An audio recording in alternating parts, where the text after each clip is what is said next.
Hey everybody, it's Stu Studio.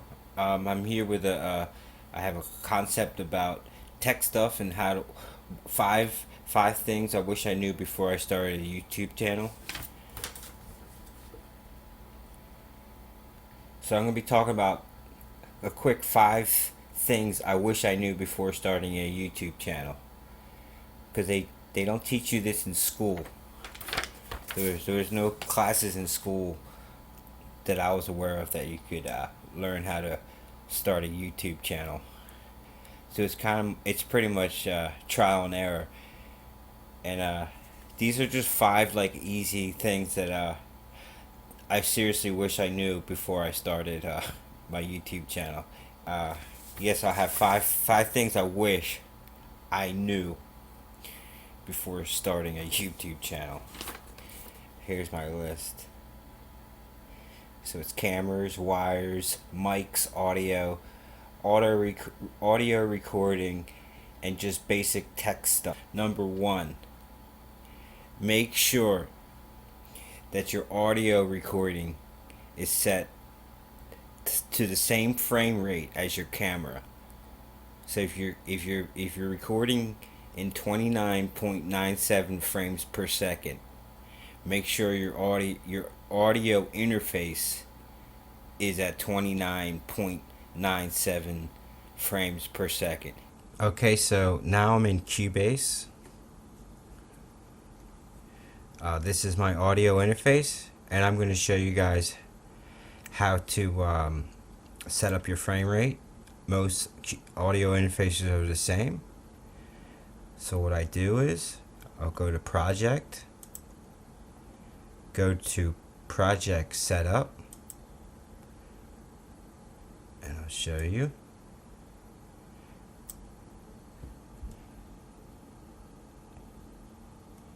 And you see my frame rate.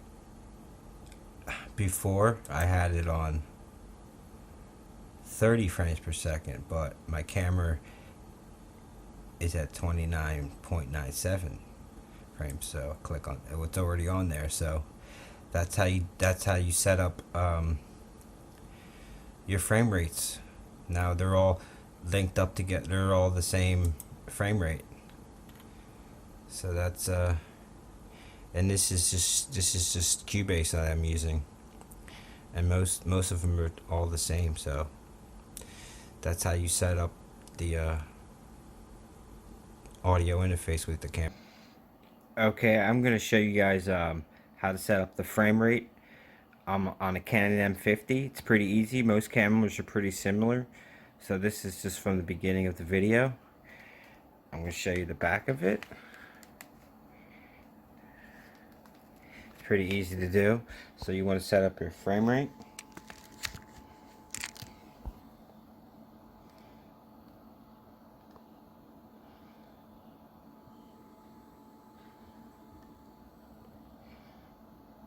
So you want to set up your frame rate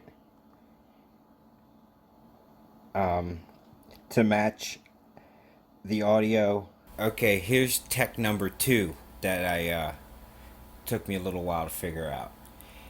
Is your 3.5 millimeter audio cable. This cable I have in my hand. This one, as you can see, it's for a smartphone. And the reason why it's for a smartphone, can you see that? Okay, do you see that? You see how there's a three ring and a 2 ring? This wire goes into your smartphone, not your camera microphone that you can connect to a camera. So there's a 3 ring and a 2 ring. This one right here goes to your smartphone, and it says it right there on their smartphone. So if you plug this into your camera with an external camera mic, this cable right here won't work. The one you need for your camera, I'll show you. Okay, see this one? This is the 3.5 millimeter audio cable. See how they both have 2 rings on them? This is for your camera to the microphone. don't plug this into your smartphone or it won't work. So that's a helpful hint. 2 rings is your camera to microphone. So that's something I did not know. Had to find out the hard way. Yeah, so this one plugs your camera to your microphone. So that was number 2. Alright, number 3 on my list. This is something that I had no idea. Okay, number 3. And this one I still have. I think everyone has trouble with. Make sure you hit the. This is like common sense, but I happen to like make this mistake all the time. Make sure you hit the record button on your audio interface, on your audio microphone, and obviously on your camera. So you gotta hit like 3 or 4. You gotta hit like 3 record buttons, and it's hard because sometimes you forget to hit record on one of them. So you have to like.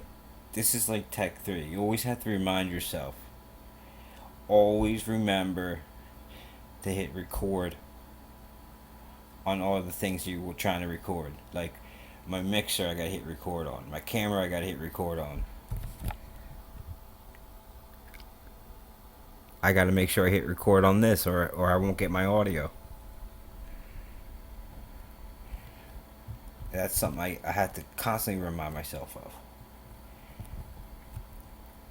Okay, that was number 3. Number 4, and this is a big one, and I had no idea about this. No, they didn't teach me this in school.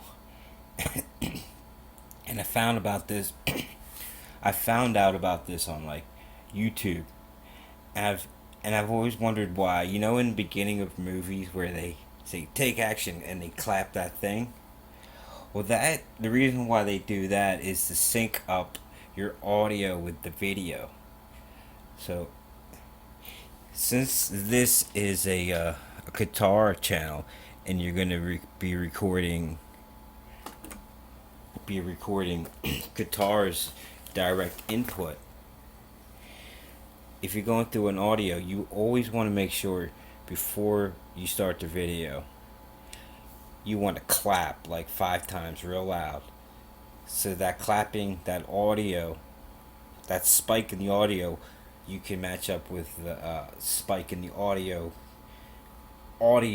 microphone, the wavelengths on the microphone, and your Cubase. But what I do, because I play guitar and I have jam tracks on, the way I link up my camera and my Cubase so it syncs up perfectly is like turn this up, and I'll turn my mixer up, and I'll just bang like that to get that spike right in the pickup, have my volume all the way up, and the sound of the clapping, and then the noise come from my Cubase will pick up the camera, so I can sync up my Cubase with my camera. If I didn't do that, there would be no wavelengths on my Cubase file. I wouldn't be able to match it up with my video. So I have to hit this pretty loud. So I turn up my channel, hit it, then I'm all synced up, and I can just go into the editing software, and then it'll be all synced up. So that's what I do to sync up my guitars. But if you're doing like a regular audio, you can clap. But I like to bam, hit that, sync it up. Check out the back on this guy.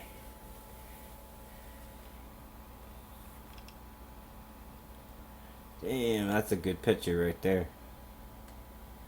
Let's see if you can see the gold top. It's probably too shiny. Yeah, shiny. Lawler Imperials. Sick. So that was tip number 4. Syncing up your audio from your like Cubase into your camera audio. Hitting that pickup or hitting the note real loud just to get that wave spike. So you can match your wave spike in your Cubase into your camera audio. That's a big one. And number 5, I'm not like a good artist. Setting up thumbnails, like I still struggle with thumbnails. Uh,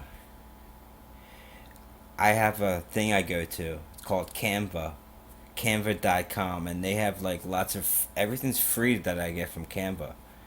They have lots of cool stuff you can do on thumbnails for Canva. That's what I'm using right now. I know there's a whole bunch more out there.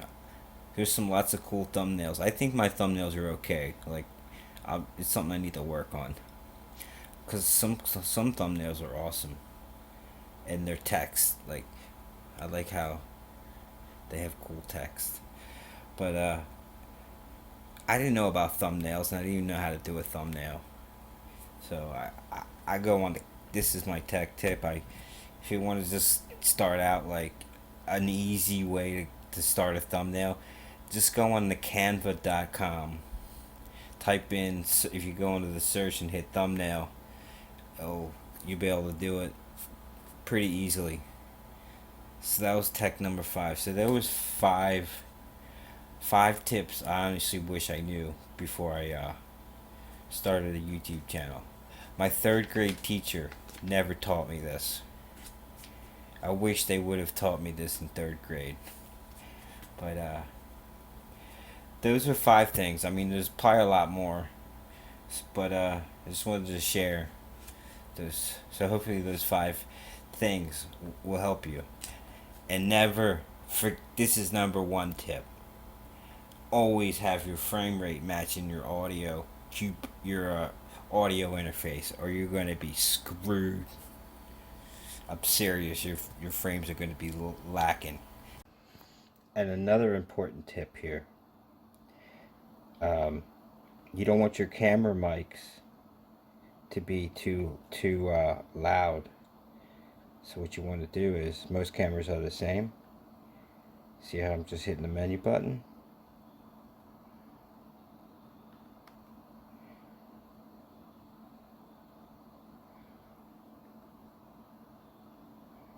Here we go. Go to sound recording. Sound level. Check. See how it's clipped? See the noise? Check. See, I like it there because I have my levels pretty. I mean, if you had it up all the way up here, it'd be way too much noise. So if you have a Canon, you want to set it here for guitar and stuff. I might set it there. So there's my that's how I set my microphone, external microphone. I set it to that level right there. And well, that's it. There's my 5 tech tips, or my 5